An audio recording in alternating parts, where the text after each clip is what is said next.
Well, welcome back to In Focus. Sometimes the buzz about a new movie begins with a buzz about its title, and that's surely the case with Julie Davis and her film, Amy's Orgasm. 2 area television stations declined to interview her simply because of the title. And that's quite a brush-off when you think that Janet Maslin of the New York Times thinks so highly of Davis's work that she called her a female Woody Allen. But in fact, that's not even the original title. No. Where did it start out as? The original title of the film was called Why Love Doesn't Work. That sounds safe. Very safe. I guess it was too safe because people thought it was a negative title, and it's a date movie. And, you know, a date wouldn't take his date to go see a movie called Why Love Doesn't Work. So I was trying to find another title, and Samuel Goldwyn, who had bought my first film, said to me, you should put the word orgasm in the title. From like Metro Goldwyn? This is Samuel Goldwyn Jr., and he had distributed my first film, I Love You, Don't Touch Me. So I had called him up and showed him the film, and he said, you know, the film is great, but the title's horrible.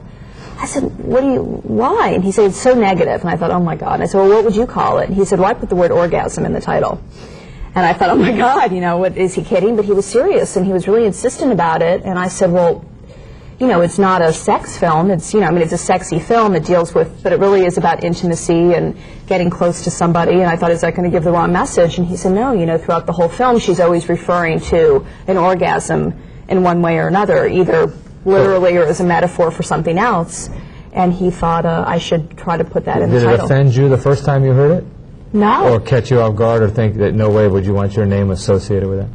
Oh, absolutely not. I just thought that, well, how are people going to react to it? It's about a self-help author who's written a book called Why Love Doesn't Work. And she tells women to stay single and that they don't need men to feel complete. They don't need men to, you know, get through their lives, that they should really concentrate on their own dreams. But of course, when she goes home at night, all she wants is to be with somebody. And it's basically her search for love and finding that she doesn't have to define herself through her independence and her work, that she can keep her independence, but she can also let herself fall in love at the same time. She meets somebody in the business of broadcasting, right? Yes. She goes on a radio talk show, and she is interviewed by a Howard Stern type of character who's very sexist and has a horrible reputation for objectifying women, and is basically the man that she absolutely despises in her, you know, that she writes about in her book and warns women against.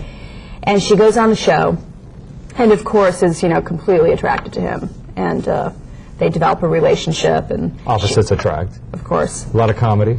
Yeah. Mm-hmm. Now, Janet Maslin called you a female Woody Allen. Are you as, I guess, insecure and anxiety-ridden as Woody Allen? Why did you get that title?